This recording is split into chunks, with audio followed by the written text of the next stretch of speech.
भैया हो भैया, मजदूर भैया कि हम तो बने किसान, हम तो बने किसान कि हमर बेटा भूखले सुते हो राम। ईटा हम पारिला घरवा बनावेला, महल दू महला आसमान, महल दू महला हिंदुस्तान कि हमर बेटा टुकुर टुकुर ताके आसमान। मतलब मैं तो पूरे खान पान को किसान बन के देश को दे रहा हूँ, लेकिन क्या कभी किसी ने ये ऑब्जर्व किया है, सोचा है कि मेरे गांव में मेरा जो बेटा सो रहा है शायद वो भूखा सो रहा है।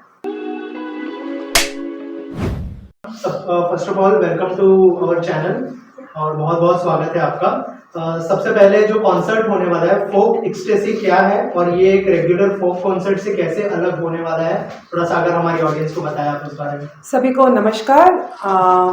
समय लेके यहाँ आने के लिए बहुत बहुत धन्यवाद। पहले तो सीधे से अगर मैं बोलूँ, 24 जनवरी Nita Mukesh Ambani cultural centre the studio 8 PM हम लोग प्रेजेंट कर रहे हैं फोक एक्सटेसी।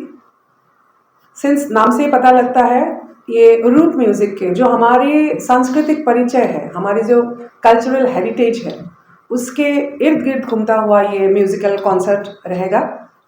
और मैं सबसे आग्रह करूँगी, खासकर जो मुंबई में वास करें, ऑफकोर्स आप लोगों से ही आप लोग ज़रूर आइए।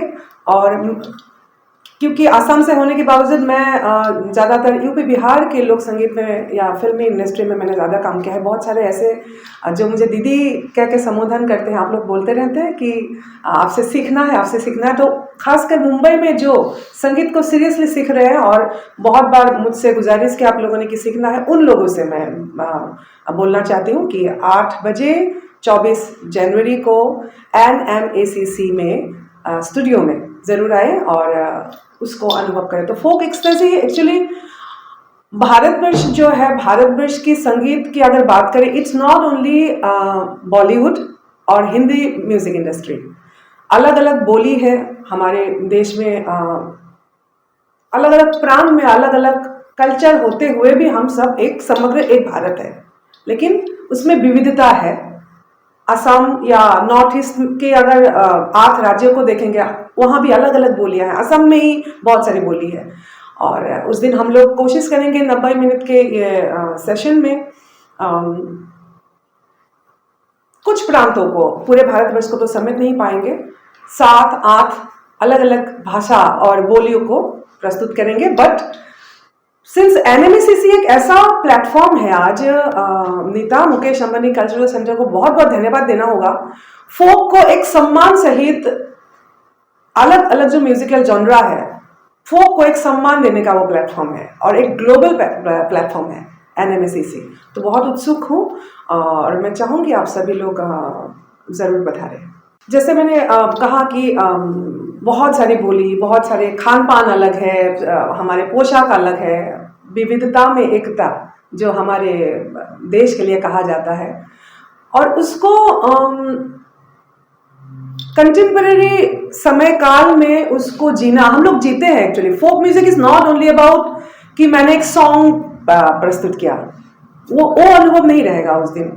जो ट्रेडिशंस को हम लोग, जैसे गंगा स्नान से मैं इस कंसेप्ट को शुरू करती हूँ।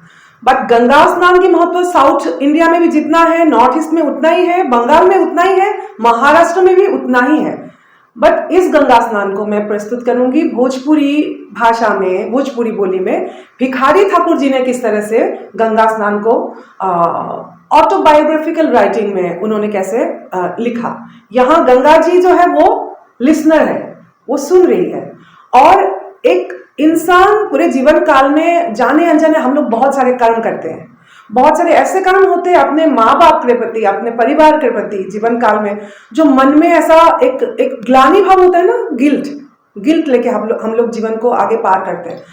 तो कुंभ काल में जो ये रिचुअल है, वो जो गंगा स्नान करते हैं, वो जो एहसास है, जैसे आप गंगा जी के सामने अपने सभी आत्मग्लानि जो है आप उनको बोल रहे हैं और आपको ये एहसास है कि जब माँ सुन रही है और जब आप वो डुबकी, वो स्नान, पवित्र स्नान करके जब आप बाहर आते हैं तो ऐसा लगता है जैसे, आज की अगर भाषा में बोलूं, जैसे मैं बहुत कुछ डिलीट हो गया मेरी जिंदगी से और नए तरह से मैं आगे की जिंदगी को मैं प्रॉमिस करता हूं अपने आप को कि मैं ये करूंगा, ये नहीं करूंगा, अगर सीधी सी भाषा में बोलूं तो। ये जो है, ये ट्रेडिशंस को हम लोग जीते हैं और उस बारे में जब 5 मिनट में मैं गीत प्रस्तुत करूंगी तो वो सिर्फ एक सॉन्ग नहीं रह जाता है, वो एक जीवन शैली है हमारे।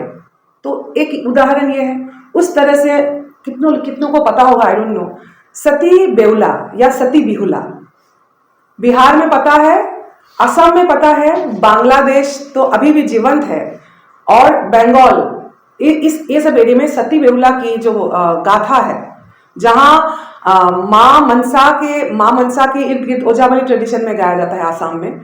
और एक महिला, एक स्वामी जो अपने मृत स्वामी के शरीर को लेके कैलाश तक कैसे पहुंचती है और शिव जी के समक्ष वो अपनी पतिव्रता भाव को रखते हुए वो कैसे जीवन प्राण भिक्षा मांगते हैं, और उसको गीत में मैं कैसे गा के बताऊं। तो ये जो है हर सुहागन जो भारतवर्ष में है, तो बहुत सारे ऐसे रिचुअल्स हैं, व्रत है जहां सिंदूर की बात होती है, मेरी सुहाग की बात होती है। तो ये सब जो ट्रेडिशन जब गीत में वो आता है तो मैं समझती हूँ उसको सिर्फ गीत बोलना बहुत छोटी शब्द हो जाएगा, और वो एक तरह से लिविंग ट्रेडिशंस है और हमारे कल्चरल मेमोरीज में वो सालों से है और आगे भी रहेगा। तो अलग अलग बहुत सारे ऐसे, जैसे MTV कुक स्टूडियो में खड़ी बिरहा प्रस्तुत किया था, राजस्थानी में बाई सारा बिरा, तो उन सब गीतों को भी मैं उस दिन सन्निविष्ट कर रही हूँ। आज के समय में आवाज को सुनाना और सुनना क्यों इम्पोर्टेंट है, क्यों जरूरी है? जरूरी इसलिए है, अगर जैसे आपने माइग्रेशन के बारे में बोला, मजदूर भैया बोल के मेरा एक गीत रहेगा। तो नॉर्मली मैं जो हमारे इलाइट क्लास है वो फ्लाइट्स में ही ट्रेवल करते हैं। मुझे बहुत ट्रेन में ट्रेवल करना पसंद है, मैं बहुत ज़्यादा ट्रेन ही प्रेफर करती हूँ, बहुत ज़्यादा समय की मजबूरी होती है तभी मैं फ्लाइट लेती हूँ, वो मेरा पर्सनल चॉइस है। बट एज एन आर्टिस्ट मैं ऑब्जर्व करती हूँ, आप ऑब्जर्व कीजिएगा, अलग एक ही ट्रेन है, एक ट्रेन में first AC, second AC, third AC, उसके बाद नॉर्मल स्लीपर एंड फिर जनरल क्लास भी होता है, ट्रेन एक ही है। और ध्यान दीजिएगा, जनरल क्लास के सामने एक बैग लेके, उस बैग में बहुत सारे सपना होता है। और यहाँ मैं बिहार को बहुत ज़्यादा कनेक्ट इसलिए कर पाती हूँ क्योंकि कोरोना काल में मैंने उस समय में पूरे विश्व ने देखा किस तरह से दिल्ली से रास्ते से सब लोग जा रहे थे यूपी बिहार की ओर। तो जो माइग्रेशन है, भोजपुरी गायिका होने के नाते भोजपुरी को मैंने बहुत गाया, हर दूसरा तीसरा गीत में या तो अगर वो रोमांटिक सॉन्ग भी था, आइटम सॉन्ग भी था, कुछ भी था, मेरे जो बलम जी है, सैया जी है, वो हमेशा परदेश में ही है, बहुत गीत गाई मैं। तो ये आप ऑब्जर्व अगर करेंगे तो हर गीत में माइग्रेशन है। तो उस दिन मैं गा रही हूँ कि इस शहर को, मुंबई शहर को, जो माइग्रेंट्स है वही लोग सजा रहे हैं, जो जहां आप बड़े बड़े ऊंचे ऊंचे इमारत है वहां सब यूपी बिहार के ही ज्यादातर या साउथ के भी आपको जो मजदूर वर्ग कहा जाता है वही लोग इस शहर को सजाते हैं। तो उसको गीत में कैसे दो लाइन में कैसे व्यक्त करेंगे कि भैया हो भैया मजदूर भैया कि हम तो बने किसान, हम तो बने किसान कि हमर बेटा भूखले सुते हो राम।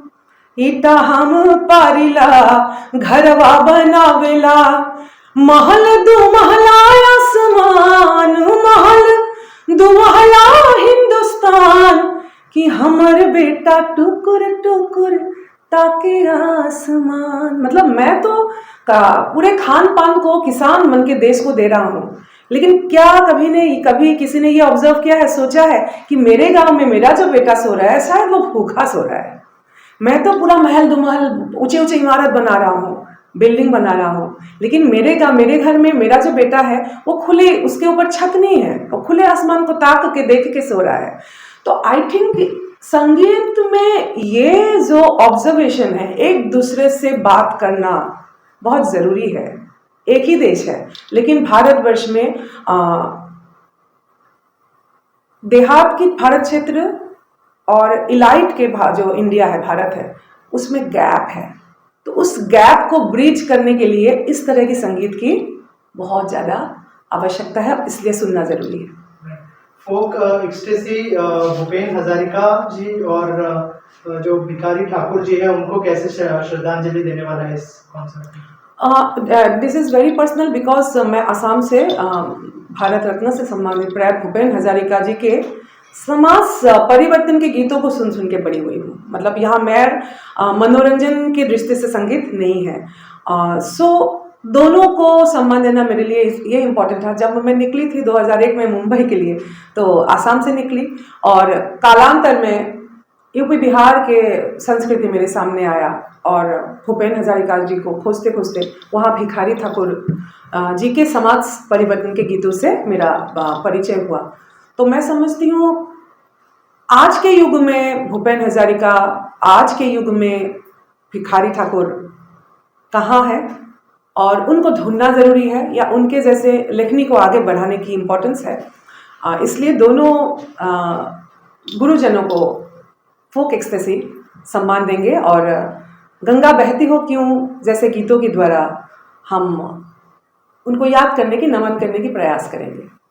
मैम, ऑडियंस के लिए क्या कहना चाहेंगे इस कॉन्सर्ट के बारे में लास्टली, और अगर 2 लाइनें गुनगुना दे आप हमारी ऑडियंस के लिए? गुनगुनाने के लिए तो मैं गुनगुना सकती हूँ, लेकिन मैं चाहती हूँ कि क्योंकि ये जो मंच है ना, कॉन्टेम्परेरी म्यूजिक का सेटअप रहेगा। जो साउंड्स होंगे वो टिपिकल सिर्फ फोक इंस्ट्रूमेंट्स नहीं रहे, फोक भी रहेगा, लेकिन साउंड्स कॉन्टेम्परेरी, थोड़ा आगे ले जाने की, थोड़ा सा इंटरनेशनली ग्लोबल प्लेटफॉर्म में साउंड्स में ले जाने की प्रयास है। तो मैं अगर गाऊंगी भी अभी तो वो महसूस नहीं होगा, उसके लिए आपको आना ज़रूरी है। तो मैं उम्मीद कर रही हूँ कि फोक एक्सटेसी को आगामी 24 जनवरी को 8 बजे NMACC Nita Mukesh Ambani cultural centre में आप लोग ज़रूर आए, ज़रूर पधारें और उसको उस दिन अनुभव करें। मैं सबसे ये आग्रह कर रही हूँ। अंत में मैं क्योंकि प्रांतीय भाषा को ज़्यादा मैं उसमें इम्पोर्टेंस दूंगी और इसलिए मैं जो असमवासी है हमारे, उनको असमिया में मैं 2 लाइन बोलना चाहूँगी। অসমবাসী ৰাইজলৈ মোৰ অনুৰোধ, বিশেষকৈ মুম্বাইত থকা অসমবাসী ৰাইজক মই অনুৰোধ কৰিম 24 জানুৱাৰী তাৰিখে নীতা মুকেশ আম্বানী কালচাৰেল চেণ্টাৰত 8 বজাত ফোক এক্সটেজি এক অনুভৱৰ যাত্ৰা হ'ব। আৰু তাত যিহেতু সতী বেউলাৰ পৰা আদি কৰি অসমীয়া আমাৰ বাগুৰুম্বা, বড়োসকলৰ বা দেউৰী বিহু, কামৰূপী গোৱালপৰীয়া লোকগীত সকলোখিনি সন্নিৱিষ্ট কৰা হৈছে। ভূপেন হাজৰিকা দেৱক আমি সন্মান জনাম। মোৰ বাবে আপোনালোকৰ এই আশীৰ্বাদ, আপোনালোকৰ তাত অহাটো মোৰ বাবে, লোকসংগীতৰ যাত্ৰা অলপ কঠিন, তো আপোনালোক অহাটো মোৰ বাবে বিৰাট মই ভাবোঁ আশীৰ্বাদ দিবলৈ আপোনালোক অহা উচিত। তো মই আপোনালোকক সেইকাৰণে স্বাগতম জনাইছোঁ, আপোনালোক যাতে আহে। ठीक उसी तरह से जैसे मैंने शुरुआत में कहा, बहुत सारे ऐसे जो बच्चे हैं मेरे लिए बच्चे हैं आप लोग, जो दीदी बोल के आप लोग हमेशा मुझे बोलते हैं कि आप सिखाइए हमें। तो मैं चाहूँगी यहाँ से शुरुआत हो, आप लोग ज़रूर आए और फोक एक्सटेसी को उस दिन अनुभव करें। उससे शायद दीदी किस तरह से सोचती है, आगे क्या करना है, इसके बारे में एक आपको भी आइडिया हो जाएगा। तो और एक बार मैं बोल रही हूँ, 24 जनवरी 8 o'clock शाम को NMACC स्टूडियो आप लोग ज़रूर पधारें।